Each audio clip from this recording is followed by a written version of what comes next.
Selamat datang di Podcast Nesa. Kembali lagi bersama saya Vina Armonika. Dan saya Bima Sakti. Kali ini kita bakal ngobrol-ngobrol lagi. Masih tema yang sama ya Bim ya. Betul banget nih. Jadi kita kedatangan tamu Ibu Mardalena dari jurusan akuntansi. Gimana Bu kabarnya Bu? Alhamdulillah kabar Ibu baik. Alhamdulillah. Ngomong-ngomong nih sebelum ke pertanyaan gitu, selama menjadi kepala jurusan akuntansi nih Bu, banyak kan pasti pengalaman-pengalamannya gitu. Gimana sih Bu awalnya Ibu menempuh pendidikan itu? Gimana perjalanannya ya prosesnya Ibu? Proses perjalanan pendidikan Ibu. Sebelumnya perkenalkan dulu ya. Iya Bu. Ibu adalah Ibu Mardalena SPD. Ibu di SMK 1 ini mengajar pelajaran produktif akuntansi kelas 11 dan kelas 12, yaitu praktikum akuntansi perusahaan jasa dan dagang, manufaktur juga. Nah, Ibu pendidikan Ibu dulu latar belakangnya adalah dari SD, SMP, SMA, bahkan kuliah itu di Bandar Lampung. Ya, Ibu SMP di SMA 2 Bandar Lampung. Kuliah juga di Bandar Lampung, Universitas Lampung, ngambil jurusan pendidikan akuntansi. Jadi istilahnya latar belakang pendidikan Ibu dengan Ibu mengajar masih linear seperti itu. Cuman kalau SMA, Ibu SMA-nya IPA, jadi nggak nyambung di SMA-nya. Jadi kalau kuliah, kalau boleh tahu jurusannya masih akuntansi atau enggak Bu? Iya, Ibu dulu ngambil kuliah di Unila, ngambil fakultas keguruan dan ilmu pendidikan, ngambil program studinya adalah pendidikan akuntansi. Alhamdulillah juga mengajar juga masih linear, yaitu di jurusan akuntansi, produktif akuntansi. Jadi nggak pernah berubah ya di akuntansi. Alhamdulillah pernah berubah dari istiqomah di akuntansi sampai saat ini. Kalau boleh tahu di tahun berapa kalau Ibu udah masuk SMP SMP 1 mulai mengajar? Ya, Ibu latar belakang juga ya. Dari Ibu lulus kuliah tahun 2001, kemudian Ibu sebenarnya aslinya Bandar Lampung, dari TK sampai kuliah. Yang tahu ya, garis nasib kerjanya di sini awalnya 2001 lulus kuliah. Kemudian 2002 Ibu ya karena ikut AIM gitu ya, coba tadinya ya ini memang tinggalnya di Bandar Lampung, nggak sengaja daftar kerja karena di SMK juga ada. Daftar pertama masuk itu Ibu di SMK Yaksmi yang di stasiun itu tahun 2002, tahun ajaran baru 2002. Kemudian tahun 2003 ada pembukaan guru bantu dulu dari pusat. Coba-coba daftar guru bantu, ya alhamdulillah terima di guru bantu dan SK pertama langsung ke SMK 1 tahun 2003. Jadi Ibu masuk di SMK 1 ini tahun pelajaran tahun 2003 sampai sekarang. Ya udah belasan tahun. Belasan tahun ya, berapa tahun ya? Udah lama banget. Ilmu Ibu di akuntansi ini banyak banget berarti ya. Alhamdulillah dari awal masuk ya tidak ada pergantian pelajaran, nggak pernah ngajar apa, hanya di akuntansi seperti itu. Nah Ibu minatnya akuntansi itu kenapa Bu kalau boleh tahu? Latar belakang kuliah dulu ya. Ya Ibu ini kalau dulu SMA-nya dari SMA itu kan Ibu IPA biologi. Cuman namanya ya mungkin kamu juga ya, kita mau masuk kuliah itu bingung, nggak tahu gitu ya. Dulu pas masuk daftar itu di Unila itu ada pendidikan dunia usaha namanya. Cita-cita Ibu sebenarnya pengen jadi wanita karir yang wirausaha dulu. Pengusaha. Ada dulu waktu Ibu masih sekolah itu Ibu tuh suka ada yang kita lihat gitu ya. Kita lihat itu suka lihat ada bapak-bapak yang wirausaha dari nol sampai dia jual punya ternak ayam, kemudian dijual ke warung-warung, makan motor, pengen kayaknya enak gitu ya. Nah itu wirausaha. Nah begitu ngelihat pas pendaftaran, kok ada pendidikan dunia usaha, pikirannya kan mau mendidik kita sebagai wirausaha, makanya ibu ngambil jurusan itu. Namanya masih awam juga, begitu SMA nggak tahu ternyata itu bukan mendidik wirausaha, ternyata hanya namanya aja ya. Itu malahan mencetak guru akuntansi seperti itu loh. Tadi bingung juga kok saya pengen wirausaha, kok jadi di kuliahnya itu jadi guru pendidikan akuntansi. Berubah nama waktu semester berapa ibu kuliah, jurusan itu berubah nama jadi pendidikan akuntansi. Jadi situlah kaget juga sih belajar dari biologi ke akuntansi, nggak nyambung. Ada kesusahan juga waktu awal kuliah karena dari IPA ya ke IPS, nggak ngerti apa itu akuntansi debit kredit itu juga masih bingung. Ya ibu kiranya usaha malah cita-citanya jadi wirausaha, ternyata hasilnya jadi guru. Tapi nggak apa-apa ya, namanya ini ya perjalanan gitu. Terus untuk tugas ibu sendiri gitu sebagai ketua jurusan itu apa aja sih Bu? Adakah kesulitan gitu selama bertahun-tahun menjadi kepala jurusan? Ibu mulai kalau nggak salah ya jadi ketua jurusan itu di tahun 2012, 10 tahun kalau nggak salah, tahun 2010 juga ya. Itu antara 2010 atau 2012 lah gitu ya. Nah awal jadi ketua jurusan ya ada kesulitan ya, tantangannya karena baru awal ya Bu ya. Iya, banyak belajar. Kemudian tugas seorang ketua jurusan itu ya berat ya Nak ya. Pertama dia harus koordinasi dengan siswa, kemudian dengan guru. Seperti sekolah kita ini kan guru-gurunya sudah terkotak-kotak, sudah masing-masing ada guru di jurusan masing-masing. Nah untuk ke siswa sendiri ya, tugas ibu sebagai ketua jurusan adalah apa?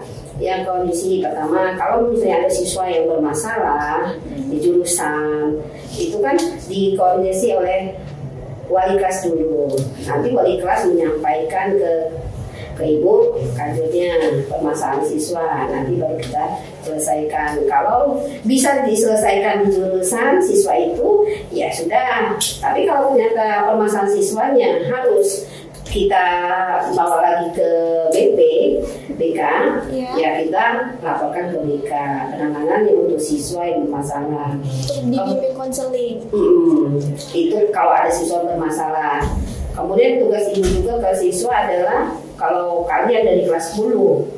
Kelas 10 itu awal-awal kan ibu waktu kalian MOS ya, iya Bu, itu mengisi MPRS kan ya, itu. Jadi menyampaikan gimana sih di jurusan kita, di jurusan akuntansi itu seperti apa, perkenalan jurusan. Kemudian nanti kelas 11 kalian ketemu dengan ibu lagi, kita permasalahan tentang PKL. Di PKL itu berat juga tugasnya, yaitu apa? Seperti ibu mencari tempat untuk PKL kantor-kantor. Setelah itu udah dapat tempat-tempat kantor PKL, dibagi kelompok-kelompok siswanya. Kemudian siapa guru pembimbingnya juga seperti itu. Nah itu di kelas 11 tugas ibu untuk kalian di kelas 11. Di kelas 12 seperti sekarang ini kalau ada kunjungan industri KI seperti itu, tugas ibu juga sebagai ini ketua jurusan ya koordinasi juga untuk siswa tetap. Terakhir apa? Waktu kalian ujian itu juga tugas ketua jurusan ya, untuk tingkat kalian, persiapan kalian, koordinator kalian waktu ujian. Nah ke gurunya tugas ibu adalah pertama membagi uang kelas.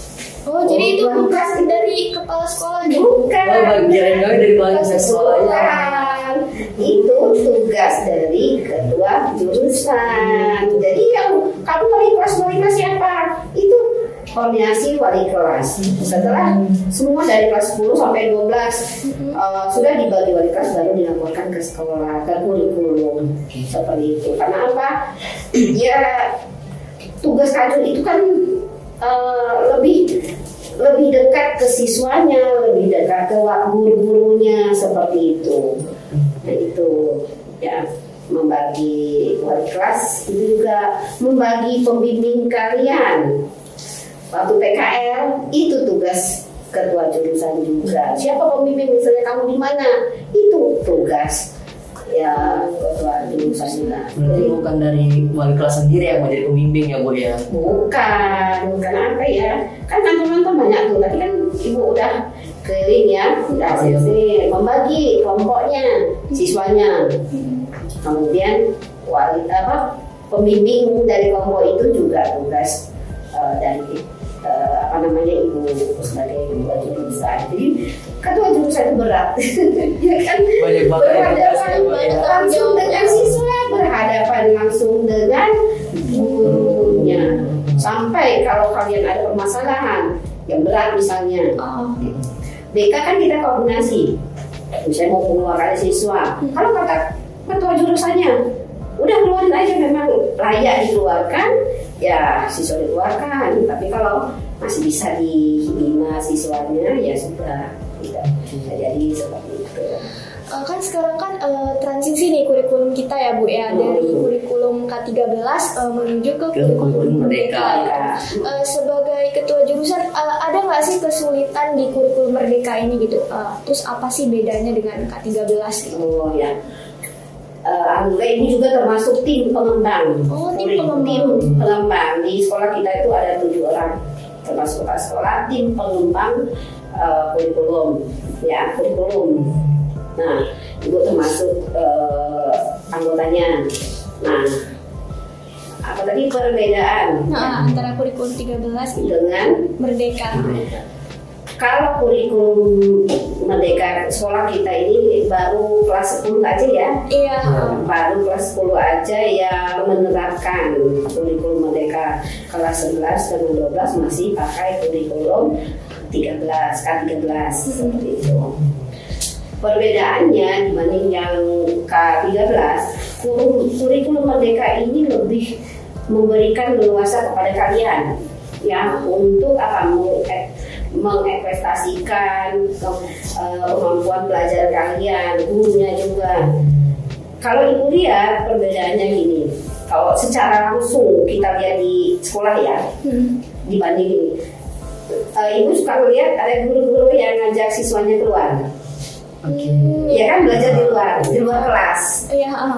Ya, ibu, itulah perbedaannya. Ya, kalau berarti guru itu sudah menerapkan kurikulum Merdeka. Karena apa? Pembelajaran tidak mesti di dalam kelas, bisa dilakukan di mana aja di luar kelas. Kan ada yang sering ibu lihat, guru ya, mata pelajaran apa? Yuk kita belajar di bawah pohon. Misalnya kita diskusi entah apa yang mereka diskusikan, atau ada game dikit, game ya kan, suka ibu lihat yang ada ya, kamu pernah lihat juga ya.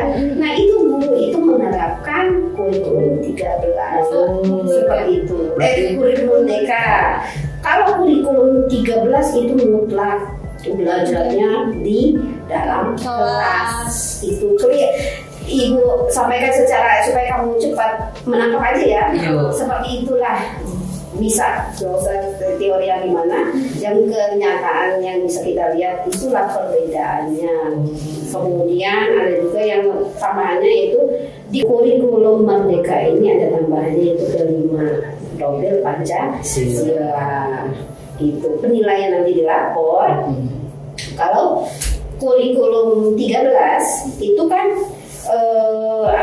ada penilaian sikap, keterampilan, pengetahuan di lapor kalian. Kalau kurikulum Merdeka ini tidak ada lagi. Dia hanya nanti perbedaannya, kamu nanti ada dapat 2 lapor. Gitu. Lapor pengetahuannya ini, pengetahuan kalian, dan lapor P5 kalian. Karena kamu kelas 11 ya. Ya kita lihat aja kelas 10 ya yang sudah menerapkan, mereka kemarin ada ya kegiatan yang 1 minggu menerapkan P5 itu ada tugas tugas, kemudian ada penyampaian materi, itu ada nilainya, nanti ada rapor tersendiri seperti rapor itu. Nah itulah secara real ya yang bisa kalian lihat perbedaannya. Nanti tahun depan kita sudah kelas 11 mereka sudah pakai kurikulum Merdeka kurikulum Merdeka lagi gitu. Nah untuk Ibu nih, kalau boleh tahu rancangan Ibu untuk menjadikan siswi kita di SMP 1 ini dalam kurikulum Merdeka ini agar maju, berinovatif itu bagaimana rencananya? Ya dari siswanya sendiri harus ya. Cuma memang ada kendalanya kalau ibu lihat secara realnya, karena kita ini dari peralihan ya, seperti kita ini kan dari COVID. Artinya kalian ini termasuk dari COVID lah ya. Nah, peralihan pembelajaran kita dari COVID ke sekarang ini yang real kita sudah mulai masuk sekolah. Nah begitu masuk sekolah itu muncul kurikulum baru. Ya kan, dulu kan kita pakai K13. Iya. Ya pas COVID, tiba-tiba begitu kita masuk sekolah kita harus dihadapkan dengan kurikulum mereka. Kita sekolah dan siswa juga ya seperti itu. Ya kan semuanya juga kita akan baru semua dan siswanya juga ya baru. Sekolah juga harus menerapkan. Kenapa? Muncul kurikulum Merdeka ini sebenarnya munculnya itu dari pelaksanaan COVID kemarin.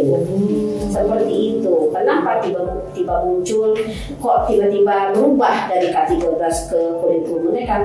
Karena ada pembelajaran dari COVID kemarin itu. Kan siswa di rumah disuruh inovasi sendiri, belajar sendiri. Nah, penerapan di kurikulum 13 itu seperti itu juga. Jadi, pembelajarannya diberikan sepenuhnya kebebasan. Merdeka kan? Merdeka bebas kepada siswa, kepada kalian. Jadi, misalnya kamu berinovasi, beraktivitas, belajar apa? Ya, mengembangkan sendiri gitu. Oke, nah katanya juga untuk kurikulum Merdeka ini bukan hanya murid atau siswa, guru juga belajar ya tentang Merdeka ini. Ya seperti kata Ibu tadi, akibat dari COVID, kan ini baru 1 semester yang kita dari COVID ya, kan semuanya masih harus belajar juga. Ibu juga harus belajar. Kenapa? Ya kita dari belajar kemarin oleh COVID, ya kan, belajar di rumah.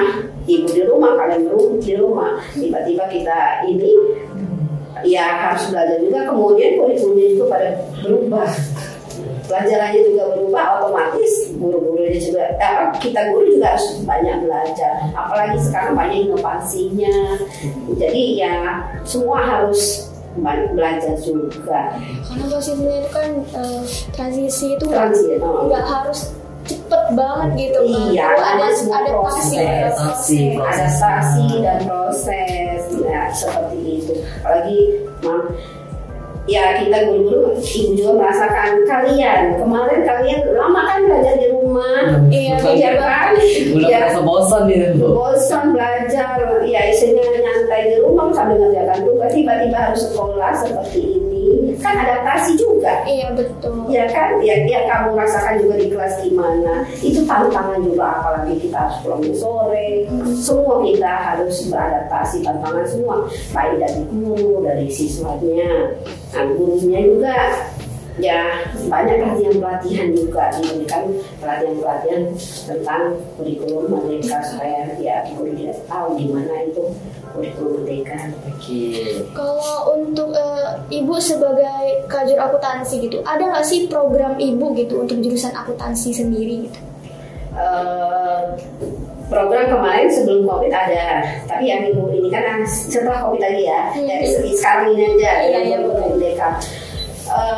Sekarang ini ya, kalau bagi kami kedua program kalian ini sekarang ini banyak sekali tugas. Kayaknya kejar-kejaran. Tugas belum selesai, sudah ini lagi. Jadi ngejar tugas ya tugas ini ya, pekerjaan gitu ya, disubmit dengan lancar gitu. Nah, yang muncul kalau kita yang sekarang ini adalah kita di sekolah ada sekarang ini dikembangkan kewirausahaan. Kurikulum merdeka itu sekarang ya inovasi anak ya seperti ini tadi dengan mengembangkan kewirausahaan siswa. Nah, sekolah kita udah menyiapkan tempat untuk kalian berwirausaha. Karena kan kalian SMK. SMK itu tujuannya adalah kalian berwirausaha atau bekerja, bukan kuliah. Ya kan tujuan kalian masuk di sekolah ini SMK. Nah, sekarang sekolah kita punya stand. Nah, itu yang akan ibu majukan adalah kita stand. Setiap jurusan kan sudah diberikan tempat. Sebenarnya itulah wadah juga untuk bagi kalian berinovasi, kreatif, dan mengembangkan jiwa wirausaha. Agar kedepannya bisa langsung terbiasa ya Bu. Terbiasa, diajarkan. Inilah tempat. Sekolah memberikan tempat supaya etalase. Kamu punya apa? Misalnya di rumah punya bakat, saya bisa bikin kue. Misalnya di rumah mau bikin kue, kembangkan itu.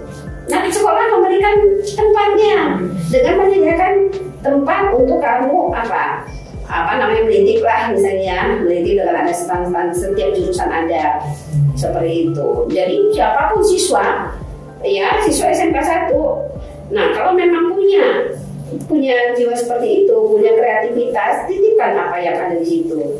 Nah, itu kalau kamu sudah terbiasa seperti itu, kamu akan merasakan. Ya sering ibu ini dengan siswa, kalau mereka mengambil hasil dagangannya, gimana rasanya? Hari ini terjual berapa? Ya, istilahnya ya dagangan kamu laku berapa? Hari ini untung, besok mungkin kurang untung. Gimana? Kan disampaikan juga setiap hari loh.